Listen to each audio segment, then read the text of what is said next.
Hello everybody. I'm very happy to share with you application of digital ethnography for sustainable tribal development. What are the theory used during application of digital theory and what has been the outcome? This is what we are going to discuss with you. Ethnography started early in the 19th century where the ethnographer would study the community, the people, their culture in the natural environment. That has been the standard, traditional digital ethnography. Now, with the digital ethnography, connecting people who are distantly or remotely located. It's interesting, I will share with you, I will show you how while I'm sitting in Kolkata, I will connect with the people in the distant villages. Let me share here. This is how I am connecting the people. You can see here some indigenous community. They are showing what rope they have prepared out of the bark of the tree. Now this is just a way to show you that sitting from Kolkata, I can talk to the people, I can see the material culture, I can see the natural environment, and I can also talk to them about what are the issues they are having. So in a minute, I just wanted to show you it is possible to reach people and talk to them. Now, I will share what has been the purpose and what is the outcome through this digital ethnography, what I am going to share with you.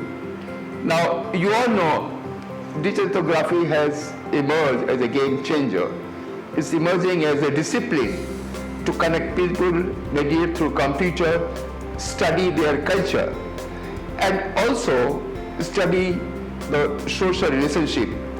Now, the purpose of my presentation is to show how digital ethnography can be used for facilitating the changes, facilitating the community who will identify their problem, discuss with the ethnographer, and become the partner in the development program. That has been my purpose to discuss with you. Look at this, I'm talking from Kolkata, and this is one of the picture. See the degraded forest, you can see the picture over here. How the community are working in the field with the degraded forest, loss of biodiversity. So under these circumstances, how they will meet their day-to-day requirements, subsistence, particularly the livelihood. And the first step in understanding and coming to the problem and issue. My main purpose of this presentation is to show you the social sequence steps, the theory applied step by step, and for each theory, what is the outcome.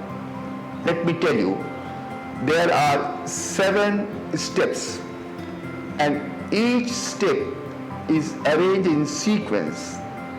Means if you miss a step, you will not get the result.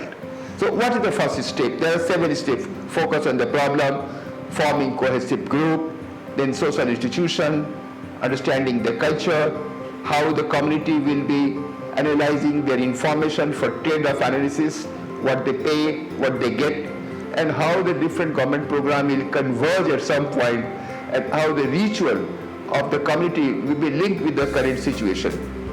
So I will tell you step by step over here. See the first step, the community level discussion. Here, how we discuss with them, what kind of degradations are there in your village, and once the degradation is there, what can be done. So instead of advising people what you should do, asking them what can be done. So when you have a question, what can be done, what are the challenges, people start thinking. and framing, question what can be done, what are the challenges. This is cognitive stimulation, a part of cognitive anthropology. And once we ask this question, what are the problem, how the challenges will be faced, so this process, the first step is awareness and identifying the problem. Once we done that, look at that, they are discussing over here, and now some of the village heads, they are participating in the process, so that whatever issues are there, it is a flag over here. Now, once the problem is identified, that degradation of the forest is there, the forest functionary, public forest functionary is invited and discuss with the problem. Look at that, this public functionary who is discussing with the community, and then they form a social group, roles and responsibility, what kind of regulatory mechanism of there if people do not follow the rule. And this kind of formation of group, the social institution for conservation of forest, and where the public functioning will be a part of that, this is the second step. If this step is not done, that means if group is not formed, if public forest functioning is not becoming a part of the program, the third step will not be successful. The third step. Now, what can be done? Look at that, the villagers are these days, because of the exposure of the market and public distribution of the food, they are not using their indigenous food, the seeds, the fruits, which has been much with nutrition. So how to bring back the traditional knowledge of conservation of the seed and the fruit and the tree and formation of the seed bank? With the discussion of that, people agree, and the third step is formation of the new norm, social institution of new behavior. Normally anthropologists, when they study culture or traditional knowledge, they do not intervene to change the culture. But here, I strongly believe if some of the cultural practices are detrimental and the community do realize, so we have to facilitate the change. I tell sometimes when anthropologists feel that they do not have right to change other culture, the culture is anyway changing. It's a dynamic because of the market, because of the public policy, because of the exposure, because of the coming in contact with other, diffusion, acculturation is a process. So why can't anthropologists be facilitator and helping people to develop new norm? Why not develop new institution which help in conservation? This is the strong point which I emphasize often.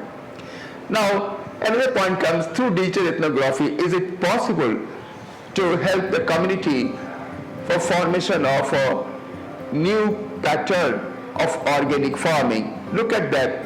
They are producing vermicompost. We all know the Marxist theory suggests that any kind of new production system will lead to change in the class system. So if some of the tribe come forward and adopt new technology, grow organic farming, or they also have plant nursery, so certainly there will be a different class, and it's natural that people will have a change of their behavior, and we have to accept it. The fourth step comes training and capacity building. What I wanted to share, that normally when people go, they start having a meeting with the people and start conducting training, building capacity. It does not work very well.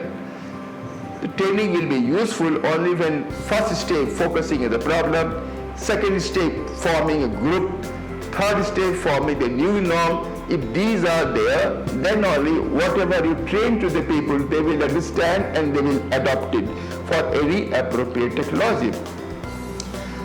The point comes the trade-off analysis. If you discuss with the people, for example, I will connect now in the village, and let me share with you. I will talk to the villagers here in their local language. Chiranjeevi, आप मेरी आवाज सुन पा रहे हैं? जी sir. ये क्या कर रहे हैं आप लोग? वो सर वो एक मैट बना रहे हैं सर।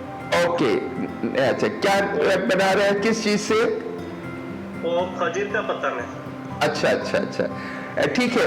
इसका कितने दिन में एक मैट बन जाता है? कितने दिन लगेगा? उनसे बात कराओ जरा। 15 दिन। हाँ, सर 15 दिन लग जाएगा बोल रहे हैं। अच्छा अच्छा अच्छा, ठीक है। तो अभी हम लोग जो है ये दिखा रहे हैं कैसे जो है how people with their connection will be using it. See, it took time, but it's a real way of showing how I can talk to the villagers sitting at Kolkata. जरा बात कराना वहाँ पर जो लोग हैं. जी सर, जी हाँ, sir. ये कितने दिन में होता है, बात कराओ. Look at that, I'm sitting in Kolkata and talking to the indigenous people what they are doing. So as an ethnographer, I can see the background, the resources which they are using, the people sitting over there. This will give us many information related to the material culture, related to the social behavior, and by asking question, I can know how much time it takes to collect the raw material, how much time it takes to make the rope, and when they sell in the market, what is the earning. So this is one of the example I have shown.